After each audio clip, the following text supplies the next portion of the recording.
सम शनिश्चराय नमः। ओम नमः शिवाय। प्रेम से बोलिए शनिदेव महाराज की जय। हे प्रिय भक्तजनों, आज सभी सुनेंगे न्याय के देवता शनिदेव महाराज की बहुत ही दुर्लभ एवं पावन व्रत कथा। तो आप सभी से अनुरोध है कि कथा को भक्ति भाव से और प्रसन्न मनचित से पूरा अवश्य सुने और कमेंट बॉक्स में शनिदेव जी की जय लिखना बिल्कुल भी मत भूलिएगा। आइए प्रेम भक्ति भाव से रसपान करते हैं आज की कथा का। तो एक बार प्रेम से बोलिए शनिदेव महाराज की जय। एक समय स्वर्ग लोक में सबसे बड़ा कौन है, ये प्रश्न पर 9 ग्रहों के बाद विवाद हो गए। विवाद इतना बढ़ गया कि परस्पर भयंकर युद्ध की स्थिति बन गई। निर्णय के लिए सभी देवता देवराज इंद्र के पास पहुंच गए और बोले कि हे देवराज, आपको निर्णय करना होगा कि हम में से सबसे बड़ा कौन है। देवताओं का प्रश्न सुनकर देवराज इंद्र उलझन में पड़ गए। इंद्र बोले कि मैं इस प्रश्न का उत्तर देने में असमर्थ हूँ। हम सभी पृथ्वी लोक में उज्जैनी नगरी में राजा विक्रमादित्य के पास चलते हैं। देवराज इंद्र सहित सभी ग्रह देवता उज्जैनी नगरी पहुंचे। महल में पहुंचकर जब देवताओं ने उनसे अपना प्रश्न पूछा तो राजा विक्रमादित्य भी कुछ देर के लिए परेशान हो उठे, क्योंकि सभी देवता अपनी अपनी शक्तियों के कारण महान थे। किसी को भी छोटा या बड़ा कह देने से उनके क्रोध का प्रकोप भयंकर हानि पहुंचा सकता था। अचानक राजा विक्रमादित्य को एक उपाय सूझा और उन्होंने विभिन्न धातुओं स्वर्ण, रजत, कांसा, ताम्र, सीसा, रांगा, जस्ता, अभ्रक, लोहे के 9 आसन बनवाए। धातुओं के गुणों के अनुसार सभी आसनों को एक दूसरे के पीछे रखवाकर उन्होंने देवताओं को अपने अपने सिंहासन पर बैठने को कहा। देवताओं के बैठने के बाद राजा विक्रमादित्य ने कहा, आपका निर्णय तो स्वयं हो गया है। जो सबसे पहले सिंहासन पर विराजमान है वही सबसे बड़ा है। राजा विक्रमादित्य के निर्णय को सुनकर शनिदेव ने सबसे पीछे आसन पर बैठने के कारण अपने को छोटा जानकर क्रोधित होकर, राजा विक्रमादित्य, तुमने मुझे सबसे पीछे बैठाकर मेरा अपमान किया है। तुम मेरी शक्तियों से परिचित नहीं हो। मैं तुम्हारा सर्वनाश कर दूंगा। शनिदेव ने कहा कि सूर्य एक राशि पर 1 महीने, चंद्रमा 2.25 दिन, मंगल 1.5 महीने, बुध और शुक्र 1 महीने, बृहस्पति 13 महीने रहते हैं, लेकिन मैं किसी राशि पर 7.5 वर्ष तक रहता हूँ। बड़े बड़े देवताओं को मैंने अपने प्रकोप से पीड़ित किया है। राम को 7.5 के कारण ही वन में जाकर रहना पड़ा और रावण को 7.5 के कारण ही युद्ध में मृत्यु का शिकार बनना पड़ा। हे राजा, अब तू भी मेरे प्रकोप से नहीं बच पाएगा।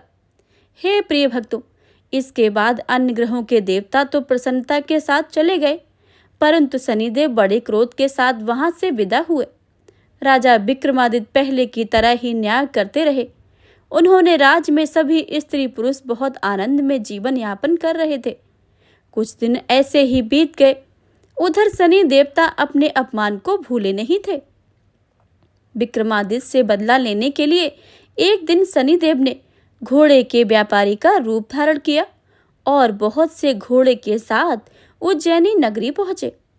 राजा विक्रमादित्य ने राज्य में किसी के घोड़े के व्यापारी का आने का समाचार सुना तो उन्होंने अश्वपाल को कुछ घोड़े खरीदने के लिए भेजा।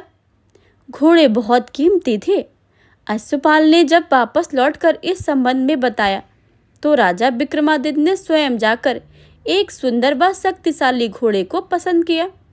घोड़े की चाल देखने के लिए राजा उस घोड़े पर सवार हुए तो वह घोड़ा बिजली की तरह गति में दौड़ पड़ा।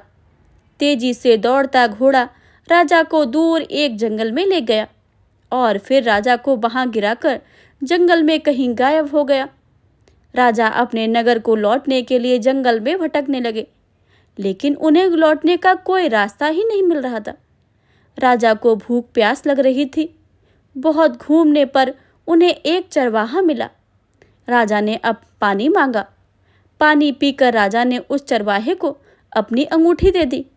फिर उससे रास्ता पूछकर वह जंगल से निकलकर पास के नगर पहुंचा। राजा ने एक सेठ की दुकान पर बैठकर कुछ देर आराम किया। उस सेठ ने राजा से बातचीत की तो राजा ने उसे बताया कि मैं उज्जैनी नगरी से आया हूँ। राजा के कुछ देर दुकान पर बैठने से सेठ जी की बहुत बिक्री हुई। सेठ ने राजा को बहुत भाग्यवान समझा और खुश होकर उसे अपने घर भोजन के लिए भेज दिया गया। सेठ के घर में सोने का एक हार खूंटी पर लटका हुआ था। राजा को उस कमरे में छोड़कर सेठ कुछ देर के लिए बाहर गया। तभी एक आश्चर्यजनक घटना घटी। राजा के देखते देखते सोने के उस हार को खूंटी निगल गई। सेठ ने कमरे में लौटकर हार को गायब देखा तो चोरी का संदेह राजा पर ही किया, क्योंकि उस कमरे में राजा के अकेला ही बैठा था। सेठ ने अपने नौकरों से कहा कि इस परदेसी को रस्सियों में बांधकर नगर के पास लेकर आओ। राजा ने विक्रमादित्य से हार के बारे में पूछा तो उसने बताया कि उसके देखते ही देखते खूंटी ने हार को निगल लिया था। इस पर राजा ने क्रोधित होकर चोरी करने के अपराध में विक्रमादित्य के हाथ पैर काटने का आदेश दे दिया। राजा विक्रमादित्य के हाथ पैर काटकर उसे नगर की सड़क पर छोड़ दिया गया। कुछ दिन के बाद एक तेली उसे उठाकर अपने घर ले गया और उसे अपने कोलू पर बैठा दिया। राजा आवाज देकर बैलों को हाँकता रहता। इस तरह तेली का बैल चलता रहा और राजा को भोजन मिलता रहा। शनि के प्रकोप के 7.5 पूरे होने पर वर्षा ऋतु प्रारंभ हुई। राजा विक्रमादित्य एक रात मेघ मल्लाहर गा रहे थे। तभी नगर के राजा की लड़की राजकुमारी मोहिनी रथ पर सवार उस तेली के घर में पहुंच गई। उसने मेघ मल्लार सुना तो उसे बहुत अच्छा लगा और दासी को भेजकर गाने वाले को बुला लेने को कहा। दासी ने लौटकर राजकुमारी को अपंग राजा के बारे में सब कुछ बता दिया। राजकुमारी को उसके मेघ मल्लाहर से बहुत मोहित हुई, अतः उसने सब कुछ जानकर भी अपंग राजा से विवाह करने का निश्चय कर लिया। राजकुमारी ने अपने माता पिता से जब यह बात कही तो वो हैरान रह गए। रानी ने मोहिनी को समझाया, बेटी, तेरे भाग्य में तो किसी राजा की रानी होना लिखा है, फिर तू इस अपंग से विवाह करके अपने पांव पर कुल्हाड़ी क्यों मार रही है। राजकुमारी ने अपने जिद पर ही अड़ी रही। अपनी जिद पूरी करने के लिए उन्होंने भोजन करना छोड़ दिया और प्राण त्याग देने का निश्चय कर लिया। आखिर राजा रानी को विवश होकर अपंग विक्रमादित्य से राजकुमारी का विवाह करना पड़ा। विवाह के बाद राजा विक्रमादित्य और राजकुमारी तेली के घर में रहने लगे। उसी रात स्वप्न में शनिदेव ने राजा से कहा कि राजा, तुमने मेरा प्रकोप देख लिया। मैंने तुम्हें अपने अपमान का दंड दिया है। राजा ने शनिदेव से क्षमा करने को कहा और प्रार्थना की, हे शनिदेव महाराज, आपने जितना दुख मुझे दिया है किसी अन्य को न देना। शनिदेव ने कुछ सोच समझ कर कहा, राजा, मैं तुम्हारी प्रार्थना स्वीकार करता हूँ। जो कोई स्त्री पुरुष मेरी पूजा करेगा, शनिवार को व्रत करके मेरी व्रत कथा सुनेगा, उस पर मेरी अनुकंपा बनी रहेगी।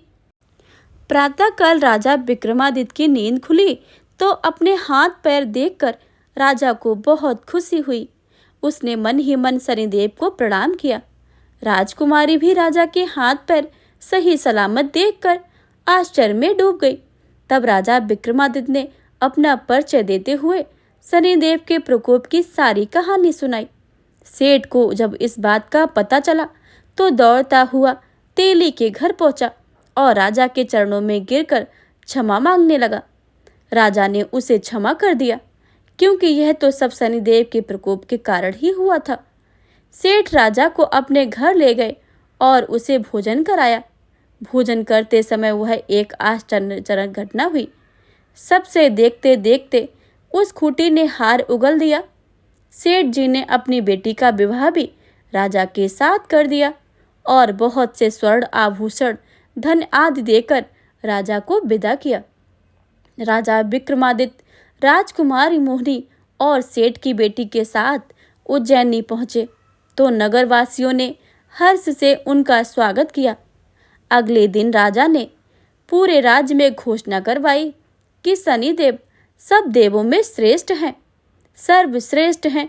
प्रत्येक स्त्री पुरुष शनिवार को उनका व्रत करे और व्रत की कथा को अवश्य सुने। राजा विक्रमादित्य की घोषणा से शनिदेव बहुत प्रसन्न हुए।